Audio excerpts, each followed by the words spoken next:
प्रिय विद्यार्थियों, आज हम चर्चा करेंगे मध्यकालीन भारतीय इतिहास के स्रोतों पर। भारतीय इतिहास का मध्यकाल सामान्यतया 1206 ईस्वी से 1707 ईस्वी तक माना जाता है। मध्यकाल का प्रारंभ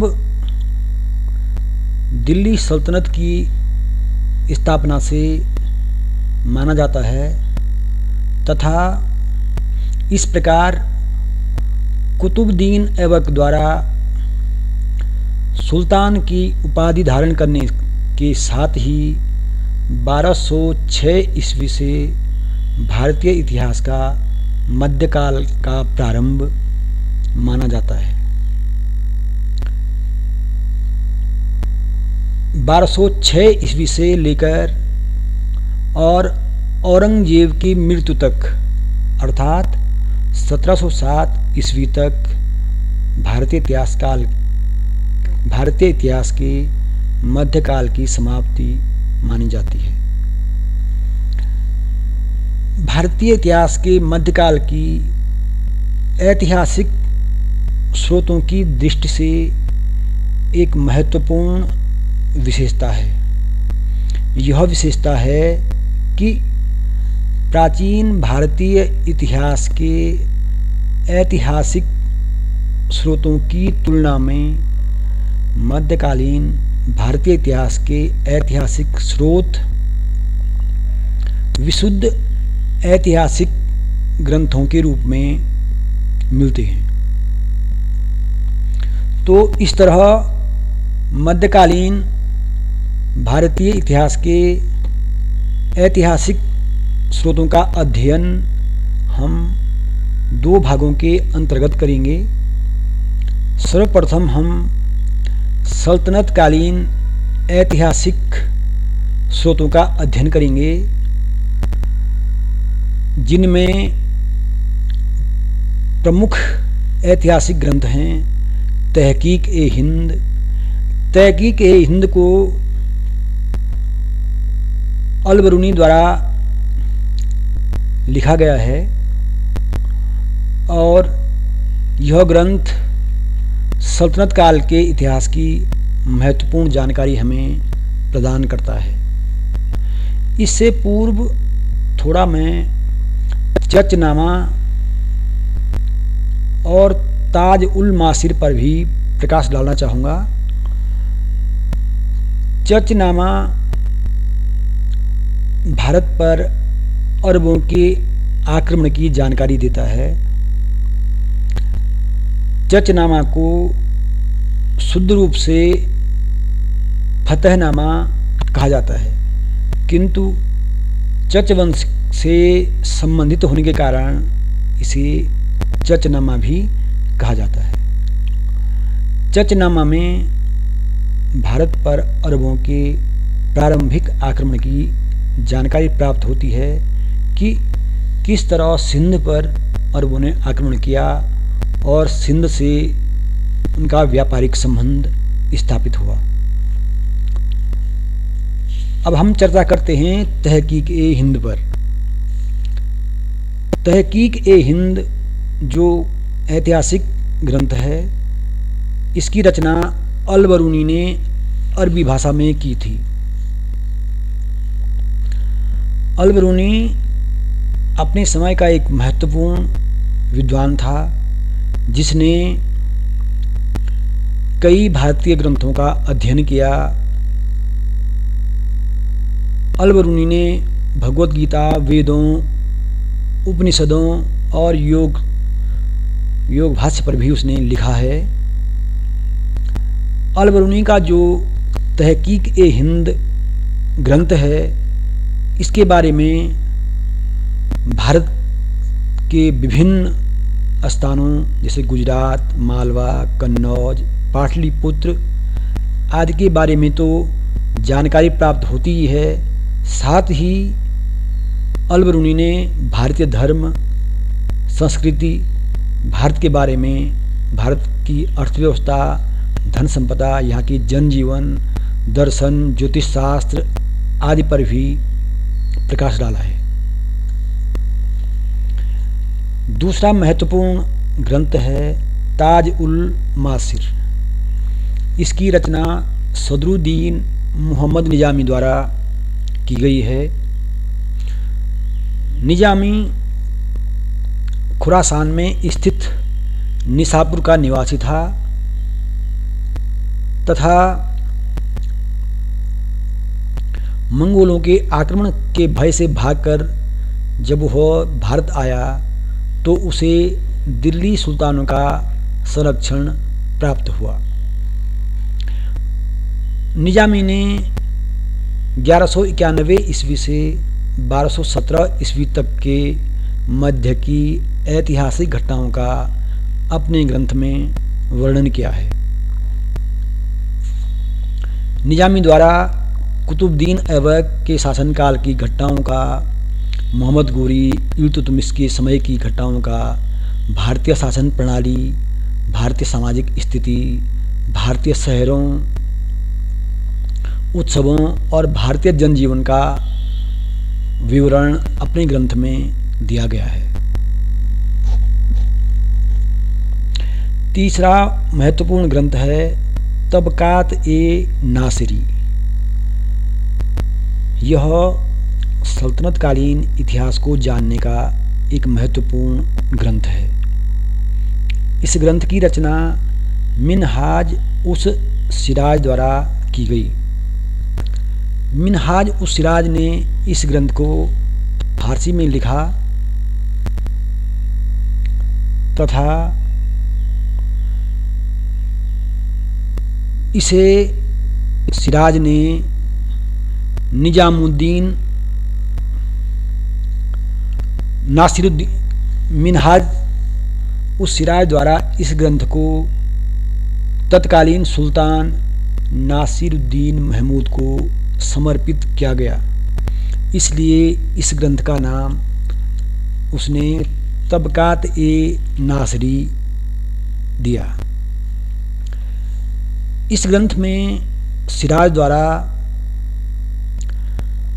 दिल्ली सल्तनत के गुलाम वंश, जिसे अब इतिहासकार ममलूक वंश कहते हैं, ममलूक वंश के सुल्तानों का वर्णन इस ग्रंथ में किया गया है। साथ ही इस ग्रंथ में इस्लाम के उत्थान, खलीफाओं के शासन प्रबंध, ईरान के शासकों के बारे में, भारत पर तुर्कों के आक्रमण के बारे में, गजनी और गोरी आदि के बारे में भी जानकारी दी गई है। सिराज ने दिल्ली सल्तनत के सुल्तानों में रजिया, इल्तुतमिश आदि पर भी पर्याप्त रूप से प्रकाश डाला है और अपनी इस रचना को बलबन के इल्तुतमिश के पौत्र नासिरुद्दीन महमूद को समर्पित किया है। अगला जो महत्वपूर्ण इतिहासकार है वह इतिहासकार है अमीर खुसरो। यद्यपि अमीर खुसरो को इतिहासकार के रूप में उतनी प्रसिद्धि या उतनी मान्यता नहीं है जितनी एक साहित्यकार के रूप में, परंतु फिर भी अमीर खुसरो के अनेक ग्रंथ दिल्ली सल्तनत के इतिहास की जानकारी प्रदान करते हैं। इनमें मुख्य हैं किरान उस सादीन, मिफ्ता उल फुतूह, नूह से पिहर, तुगलकनामा, खजाइन उल फुतूह आदि। इन ग्रंथों में तत्कालीन दिल्ली सुल्तानों के शासनकाल के बारे में, उस समय की महत्वपूर्ण घटनाओं के बारे में जानकारी प्राप्त होती है। अमीर खुसरो के बारे में कहा जाता है कि उसने दिल्ली के 7 सुल्तानों का शासनकाल देखा था और अपने ग्रंथों में अमीर खुसरो ने इन सुल्तानों से संबंधित महत्वपूर्ण घटनाओं का वर्णन करने का प्रयास किया है। इनमें जैसे किरान उस सादिन में सुल्तान कैकुबाद और उसके पिता बुगरा खां की भेंट का वर्णन किया गया है। इसी तरह मिफ्ता उल फुतूह में मलिक छज्जू के विद्रोह और जलालुद्दीन खिलजी के सैनिक अभियान का वर्णन मिलता है। नूह सिपिहर में सुल्तान मुबारक शाह खिलजी के दक्षिण भारत के सैनिक अभियानों का विवरण है। तुगलकनामा में गयासुद्दीन तुगलक के बारे में जानकारी प्राप्त होती है और इसी तरह अन्य ग्रंथों से भी विभिन्न सुल्तानों के शासनकाल की जानकारी हमें प्राप्त होती है। अगला महत्वपूर्ण ग्रंथ है तारीख ए फिरोज शाही। इस ग्रंथ को जियाउद्दीन बरनी द्वारा लिखा गया है। जियाउद्दीन बरनी ने दूसरा महत्वपूर्ण ग्रंथ लिखा है फतूहात ए फिरोज शाही। जियाउद्दीन बरनी के दोनों ग्रंथ इतिहास के जानकारी के महत्वपूर्ण स्रोत हैं, परंतु तारीख ए फिरोज शाही फिरोज शाह तुगलक के शासनकाल के संदर्भ में जानकारी का एक प्रमुख स्रोत है। यद्यपि इस ग्रंथ में जियाउद्दीन बरनी का कट्टरपंथी दृष्टिकोण स्पष्ट झलकता है, परंतु जियाउद्दीन बरनी द्वारा इस ग्रंथ की रचना फिरोज शाह के शासनकाल में की गई, इसलिए ऐतिहासिक दृष्टि से यह ग्रंथ अत्यंत महत्वपूर्ण है। फतूहात ए फिरोज शाही, इस ग्रंथ को बरनी ने फिरोज शाह की आज्ञाओं के नाम से उसके बारे में लिखा है, परंतु इतिहासकारों का मानना है कि इस ग्रंथ के जरिए जियाउद्दीन बरनी ने अपने विचारों को व्यक्त करने का प्रयास किया है, परंतु फिर भी यह ग्रंथ तत्कालीन इतिहास को जानने का एक महत्वपूर्ण स्रोत है। एक दिलचस्प तथ्य यह है कि जियाउद्दीन बरनी द्वारा लिखित तारीख ए फिरोज शाही के समान ही एक अन्य इतिहासकार शम्स ए सिराज, जिन्हें हम अफीफ के नाम से भी जानते हैं, उन्होंने भी तारीख ए फिरोज शाही नाम से अपना ग्रंथ लिखा है। शम्स ए सिराज अफीफ का कहना है कि उनके द्वारा लिखित तारीख ए फिरोज शाही जियाउद्दीन बरनी द्वारा लिखित तारीख ए फिरोज शाही का पूरक ग्रंथ है। ऐसा कहा जाता है कि जियाउद्दीन बरनी अपने ग्रंथ को एक विस्तृत रूप में तैयार करना चाहते थे, परंतु बरनी अपनी योजना के अनुसार इस ग्रंथ को पूरा नहीं कर सके। बरनी केवल 11 अध्याय लिख करके ही उन्होंने अपने ग्रंथ को समाप्त कर दिया, जबकि उनका उद्देश्य इसे 101 अध्यायों में लिखने का था। इसीलिए कालांतर में शम्स ए सिराज अफीफ ने इसीलिए तारीख ए फिरोज शाही के नाम से ही अपना ग्रंथ लिखने का प्रयास किया। और अफीफ का कहना ये था कि जिस ग्रंथ को जियाउद्दीन बरनी पूरा करना चाहते थे और वो उसे पूरा नहीं कर सके, उस ग्रंथ को पूरा करके अफीफ वर्णी के लक्ष्य को पूर्ण करना चाहती थी। इसीलिए अफीफ अपने द्वारा लिखित तारीख-ए-फिरोज शाही को जियाउद्दीन वर्णी के तारीख-ए-फिरोज शाही का पूरक ग्रंथ मानते हैं। अफीफ ने अपने इस ग्रंथ में सुल्तान फिरोज शाह के शासनकाल की राजनैतिक, सामाजिक, आर्थिक विभिन्न घटनाओं का वर्णन किया है और विस्तृत रूप से उन घटनाओं का वर्णन किया है। अगला महत्वपूर्ण ग्रंथ है फुतूह उस सलातीन। यह ग्रंथ अब्दुल्ला मलिक ईसामी द्वारा लिखा गया। ईसामी मोहम्मद बिन तुगलक का समकालीन था तथा अपने ग्रंथ में ईसामी ने मोहम्मद बिन तुगलक द्वारा दिल्ली से दौलताबाद को राजधानी परिवर्तित करने की घटना का विस्तृत वर्णन किया है। इसके अलावा ईसामी के ग्रंथ में मोहम्मद बिन तुगलक के शासनकाल की अन्य महत्वपूर्ण घटनाओं का भी वर्णन किया गया है। क्योंकि यह ग्रंथ ईसामी ने बहमन शाह के संरक्षण में रहते हुए लिखा था, इसलिए इसमें तत्कालीन अन्य राजनीतिक घटनाओं का भी वर्णन प्राप्त होता है। इसके बाद आता है अन्य महत्वपूर्ण ग्रंथ रेहल्ला। इस ग्रंथ को अफ्रीका के एक यात्री इब्न बतूता द्वारा लिखा गया है। इब्न बतूता 1333 ईस्वी में भारत आया था और वह 14 वर्ष भारत में रहा।